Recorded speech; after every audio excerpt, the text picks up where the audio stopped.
Hello friends, hope you are fine. तो आपके जितने भी एग्ज़ाम्स थे 2020 के वो सारे ख़त्म हो चुके हैं और रिसेंटली गेट भी आप दे के फ्री हो चुके होंगे। तो जैसा भी आपका पेपर गया है, लीव इट, ठीक है, भूल जाओ आप रिज़ल्ट जो भी आएगा। Now you have to start fresh, ठीक है। तो आपको CSIR जून के लिए प्रिपेयर करना है, तो उसकी स्ट्रैटेजी कैसी होनी चाहिए, so in this video will go through that, ठीक है। तो गाइस, जो आपकी स्ट्रैटेजी होती है, जो आप पढ़ने का तरीका होता है ना, बेसिकली दो तरीके से आपको पढ़ना है। पहला, स्टार्टिंग जो होता है ना आपका, स्टार्टिंग आपकी होनी चाहिए कि आप बुक्स पढ़ो, ठीक है, आप नोट्स मेकिंग करो, ठीक है, आपके नोट्स होने चाहिए। और फाइन नोट्स बनाया, फिर उसकी आपकी अंडरस्टैंडिंग हुई जो भी आपने पढ़ा, ठीक है। फिर फाइनली आपका जो होता है रिवीजन आता है, ठीक है। तो यहाँ तक का काम, ठीक है, कि आप जो है सॉरी ये books, notes making and understanding, ये जब आप फैब से स्टार्ट करोगे, सपोज़ आपने आज से 25 से स्टार्ट किया, तो फैब 20 से आपका मई 20 तक, ठीक है, ये आपका जाना चाहिए। मतलब कितने हो गए आपके, अराउंड 3 मंथ, ठीक है, फाइन। 3 महीने तक आपका यही काम चलना चाहिए कि आप बुक्स पढ़िए, नोट्स बनाइए, उसको समझिए। फिर आप जो आएगा आपका मई 20 से, फिर जून में जब भी एग्ज़ाम है आपका, मोस्टली आपके जून 15 से लेके 20 तक के बीच में अप्रॉक्स ऐसे ही कुछ एग्ज़ाम होते हैं आपके, तो बट 15 मान के चलिए आप, ठीक है।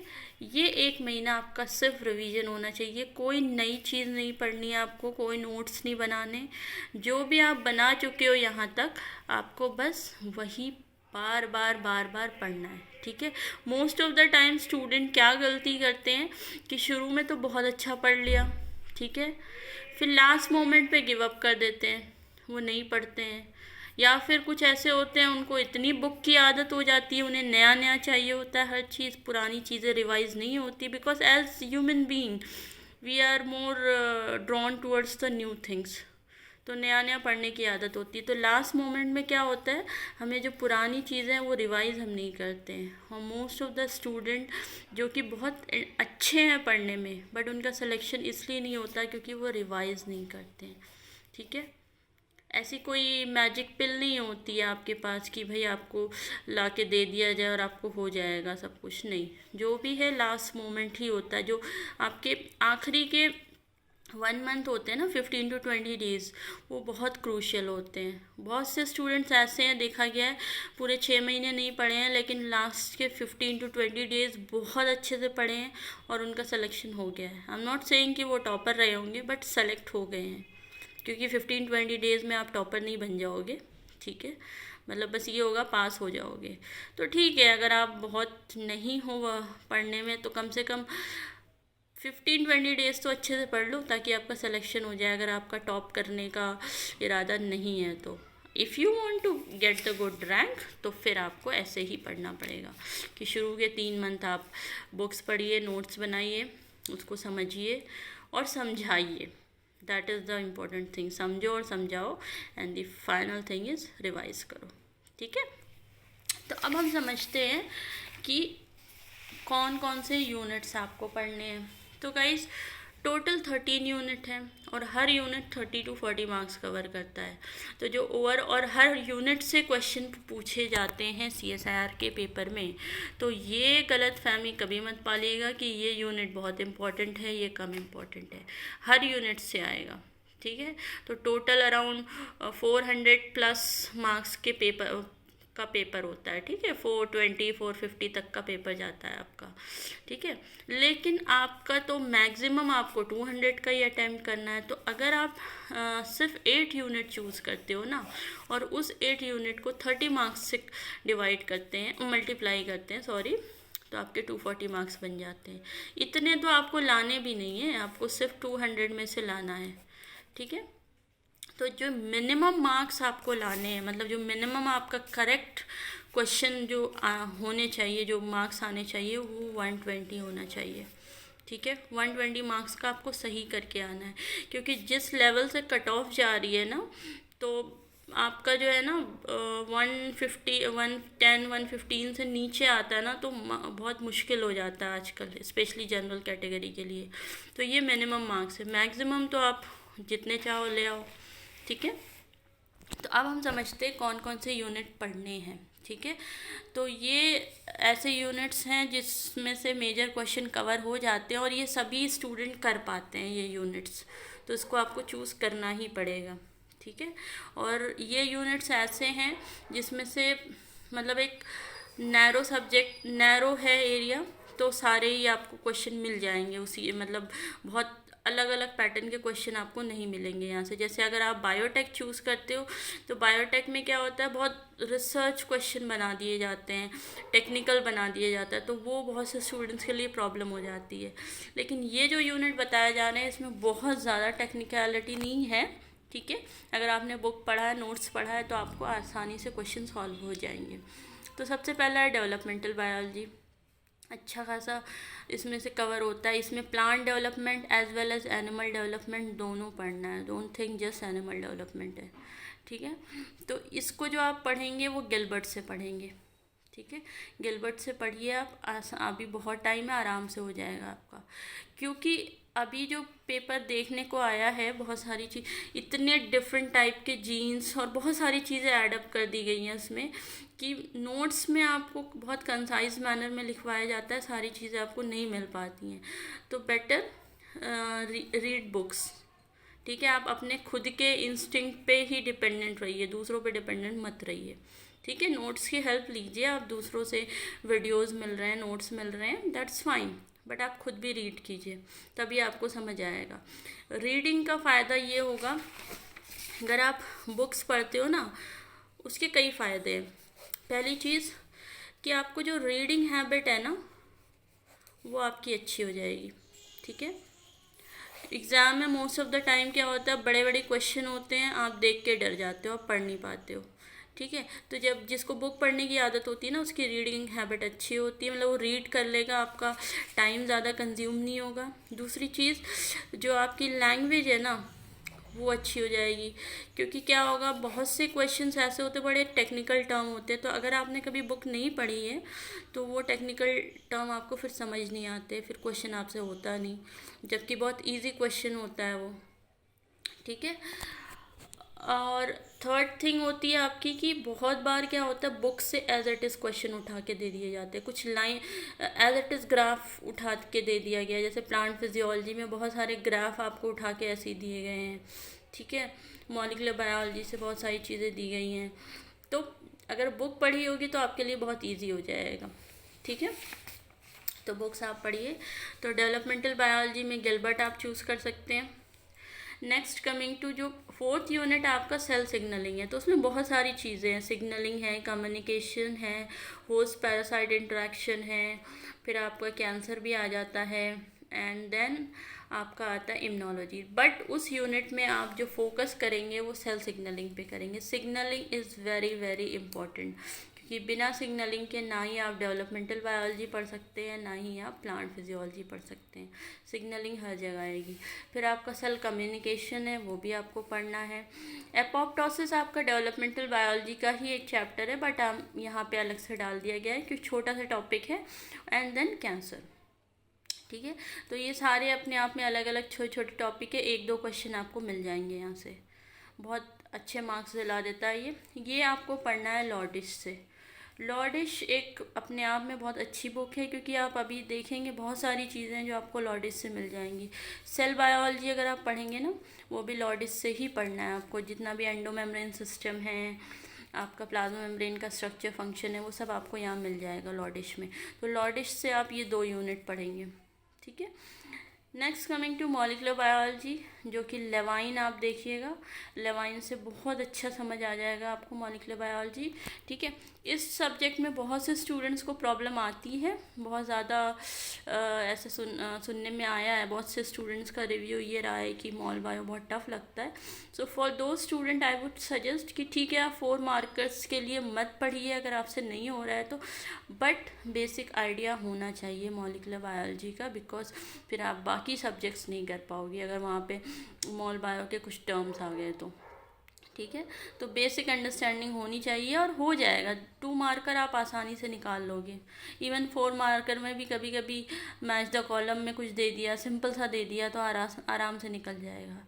And I am always there to help you in molecular biology, तो मेरे वीडियोज़ आपको ज़रूर मिल जाएंगे मॉलिक्यूलर बायोलॉजी पे। ओके, नाउ कमिंग टू, तो ये 4 यूनिट हो गए आपके सेल बायो तक। अब आते हैं इकोलॉजी एंड इवोल्यूशन। ये भी अपने आप में बहुत इंपॉर्टेंट टॉपिक है, बहुत मेजर, मतलब अच्छे खासे क्वेश्चन आपको यहाँ से मिल जाएंगे।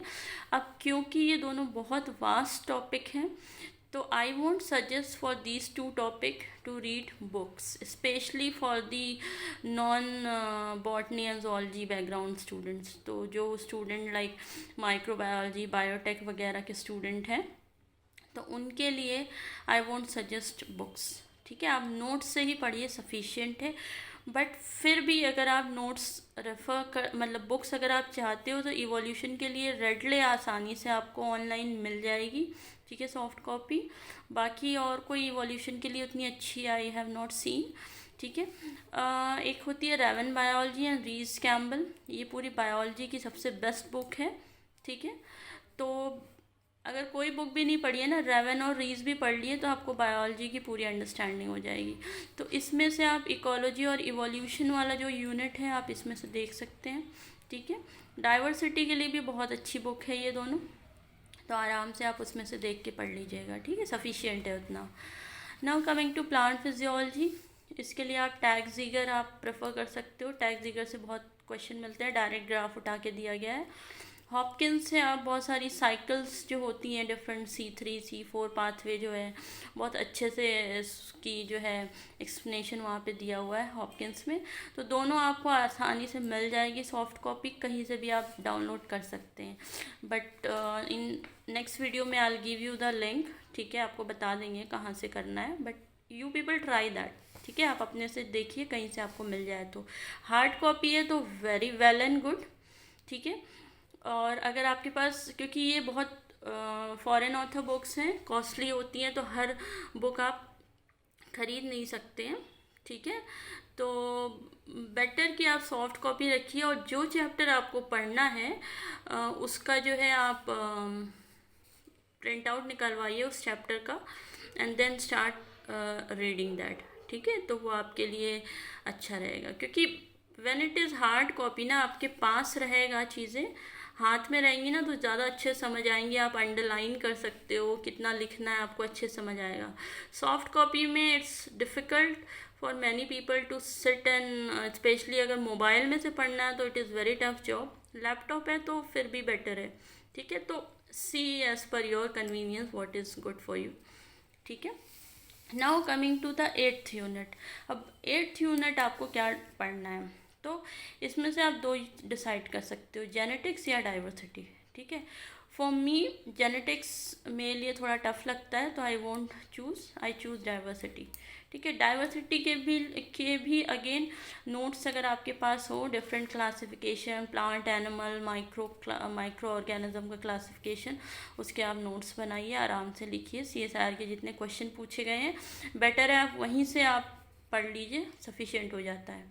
ठीक है, और जेनेटिक्स के लिए आप क्लग एंड कमिंस सबसे बेस्ट बुक है, तो आप उसमें से पढ़ सकते हैं।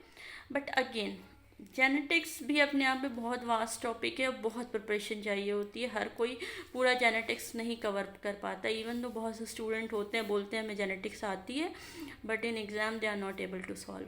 तो व्हाट आई सजेस्ट कि आप एक काम करो, जेनेटिक्स के कुछ टॉपिक जो आप अच्छे से कर सकते हो, आप वो चूज़ कीजिए, प्लस डाइवर्सिटी के कुछ टॉपिक जो आपको अच्छे से आप कर पा रहे हो, आपको लग रहा है कि हाँ भाई ये वाला टॉपिक मुझे अच्छे से आता है, तो आप दोनों यूनिट के कुछ कुछ टॉपिक्स कर लीजिए। तो इस तरीके से आपके 8 यूनिट हो जाएंगे। ठीक है, नाउ नेक्स्ट इम्पॉर्टेंट थिंग कि आपने ये 8 यूनिट पढ़ी, हर स्टूडेंट को इस 8 यूनिट में कंप्लीट नहीं समझ आया होगा, इवन दो आप समझ के भी गए होंगे, बट आपके सारे क्वेश्चन नहीं हो पाएंगे। मान लीजिए डेवलपमेंटल बायोलॉजी है, आपके 4 क्वेश्चन पार्ट सी में पूछे गए हैं, 3 पार्ट बी में पूछे गए हैं, तो बहुत बार ऐसा होता है कि सारे क्वेश्चन आपके नहीं हो पाते हैं। तो प्लीज़ गाइस, ये मेरा बहुत important I would say advice है कि अगर आप पढ़ के गए ना, don't think you are a expert, ठीक है। आपने कितना भी अच्छे से पढ़ा, अगर आपको वहाँ क्वेश्चन सॉल्व नहीं हो रहे हैं ना, तो ज़बरदस्ती करने की कोशिश मत कीजिएगा, जस्ट बिकॉज कि भाई मैंने बहुत पढ़ा है इस टॉपिक को तो मुझे ये क्वेश्चन आना चाहिए। बिकॉज आई डिड दिस, मतलब ये मिस्टेक मैंने की थी, specially for molecular biology. I thought कि oh I am expert in molecular biology, तो सारे क्वेश्चन अटैम्प्ट करने की कोशिश की थी, but don't try to do that, ठीक है। नहीं हो रहा, fine, shift to other topic, ठीक है। तो उन क्वेश्चंस को जो आपके नहीं हो पा रहे हैं उनको कवर अप करने के लिए आपको कुछ टॉपिक्स कुछ और टॉपिक्स पढ़ने पड़ेंगे। और वो कौन से टॉपिक हो सकते हैं? कुछ टॉपिक जो बायोकेमिस्ट्री के हैं, ठीक है। बायोकेमिस्ट्री अपने आप में एक टफ टॉपिक हो जाता है, सबको नहीं समझ आता, तो आप उसमें से टॉपिक चूज़ कीजिए। जैसे सबसे सिंपल है वाइटामिन, डायरेक्ट रट्टा मारना है वाइटामिन का, ठीक है। पूरा आपको चार्ट दिया होगा, जो भी है वाइटामिन से रिलेटेड आप उसको पढ़ लीजिए। डिफरेंट पाथवे हैं, क्रेब्स साइकिल है, ग्लाइकोलिसिस है, बहुत सारे पाथवे आपके, एटीसी है, वो पढ़ लीजिए आप। एंजाइम्स के इनहिबिशन के क्वेश्चन आते हैं, तो I will bring the video on that, so don't worry about that. Ramachandran का वीडियो है आपके पास, तो आराम से इसके जो 2 मार्कर क्वेश्चन है ना, आप आसानी से निकाल लोगे। कभी कभी 4 मार्क के भी निकल जाते हैं, बट बी कॉशियस कि आपसे हो रहा है तभी करो, ज़बरदस्ती उसमें दिमाग नहीं चलाना, ठीक है। तो ये कुछ टॉपिक्स हैं जो आप कवर अप करने के लिए कर सकते हो। Like for example molecular interactions हैं, different type, covalent, non covalent, plus agrobacterium, ठीक है। बायोटेक से आप एग्रोबैक्टीरियम कर सकते हो। डिफरेंट टाइप के वेक्टर्स भी आप कर सकते हैं, ठीक है। कौन कौन से वेक्टर हैं वो आप कर सकते हैं। तो आप देखिए कि आप और कौन कौन से टॉपिक हैं जो एक्स्ट्रा कवर कर सकते हैं आप। तो ये पूरे यूनिट नहीं पढ़ने हैं, सिर्फ टॉपिक चूज़ करना है इन यूनिट्स में से। कुछ टेक्निक्स है, अब टेक्निक अपने आप में एक बहुत वास्ट टॉपिक है, तो जितना आप कर पा रहे हो उतनी टेक्निक्स करो। Then coming to immunology, again immunology is a very vast topic, तो जितना आपसे होता है आप कर लीजिए। उसमें से सिंपल चीज़ें हैं, जैसे कभी कभी हाइपर सेंसिटिविटी का बहुत इजी क्वेश्चन पूछ लेता है, डिफरेंट टाइप ऑफ एंटीबायोटिक्स से, सॉरी एंटीबॉडीज से क्वेश्चन आ जाता है, ठीक है। तो वो आप कर सकते हैं, सिंपल सा, ज़्यादा टफ लेवल नहीं है। देन एक टॉपिक है रिसर्च एप्टीट्यूड, ठीक है, बायोस्टैट एंड एप्टीट्यूड। इसके भी 2 क्वेश्चन मिलते हैं, एक 2 मार्कर, एक 4 मार्कर में, तो इसको भी आप कीजिए, क्योंकि अच्छा टॉपिक है, बहुत टफ नहीं है, और ICMR के लिए तो मस्ट है, ठीक है। पार्ट ए में आपका 15 मार्क्स कवर करता है, टोटल 50 में से 15 मार्क्स तो रिसर्च एप्टीट्यूड है। तो जिसको एप्टीट्यूड नहीं आता, ICMR भूल जाओ, सिलेक्शन बहुत मुश्किल हो जाता है, ठीक है। तो इस पे भी वीडियो, नेक्स्ट वीडियो मेरा इसी पे रहेगा, ठीक है। ज़्यादा न्यूमेरिकल वाला कॉन्सेप्ट नहीं पढ़ना है यहाँ पे, आपको न्यूमेरिकल नहीं सॉल्व करने हैं इसमें बायोस्टैट और एप्टीट्यूड में। जस्ट इसका जो थ्योरेटिकल कॉन्सेप्ट है ना, CSIR वही पूछता है, ज़्यादा बहुत टफ लेवल नहीं पूछता है, तो इसके भी आपको वीडियो मिल जाएंगे, ठीक है। तो इतना ही आपको पढ़ना है, और इसी स्ट्रैटेजी के साथ, ठीक है। तो आई होप कि आपको ये सारी चीज़ें क्लियर हो गई होंगी, ठीक है। और यही तरीका है आपका, पहले बुक्स पढ़िए, नोट्स बनाइए, उसको समझिए और समझाइए, और फिर रिवीजन कीजिए। और टाइमिंग का बहुत ध्यान रखिएगा कि कब से कब तक आपको पढ़ना, और बुक्स पढ़ना, नोट्स बनाना है, और कब रिवीजन करना है, ठीक है। अगर आपने थोड़ा भी टाइमिंग इधर उधर कर दिया कि रिवीजन के टाइम पे आप नोट्स बनाने बैठ गए, फॉरगेट अबाउट द सिलेक्शन, ठीक है। सो बी वेरी प्रिसाइज कि कब क्या चीज़ करनी है। तो आई होप आपको ये चीज़ें क्लियर हो गई होंगी। In some other videos I give you the strategy कि क्वेश्चन पेपर कैसे सॉल्व करना है, ठीक है। और हाँ, one more thing I forgot to add, जो क्वेश्चन पेपर सॉल्व करने का जो है ना, students most of the time क्या करते हैं कि लास्ट में जाके क्वेश्चन पेपर करते हैं। Don't do that stupid thing, ठीक है। आखिरी में क्वेश्चन पेपर नहीं करने होते, लास्ट में आप क्या क्वेश्चन निकाल लोगे, तो क्वेश्चन जो भी करोगे आप अभी करोगे, ठीक है। फैब से मई तक जितने क्वेश्चन आप कर सकते हैं, जो भी आप टॉपिक पढ़ रहे हैं, ठीक है, एक टॉपिक कंप्लीट किया, उसके जितने भी क्वेश्चन आप जितने भी ईयर में मिल रहे हैं वो आप कीजिए। हर रोज़ आप 1 घंटा अगर पढ़ रहे हो तो 1 घंटा क्वेश्चन सॉल्व करने का आप निकालिए, ठीक है। तो उसका अलग स्ट्रैटेजी है, कैसे सॉल्व करना है, क्या करना है, वो आई give you in a different video, ठीक है। बट क्वेश्चन आप अभी करेंगे, लास्ट में जाके क्वेश्चन नहीं करना है, ठीक है। जितने क्वेश्चन आप अभी कर सकते हो करो, आखिरी में सिर्फ और सिर्फ नोट्स याद होने चाहिए आपको, क्योंकि अगर आपको नोट्स याद नहीं है आप क्या क्वेश्चन निकालोगे, ठीक है। So thank you so much.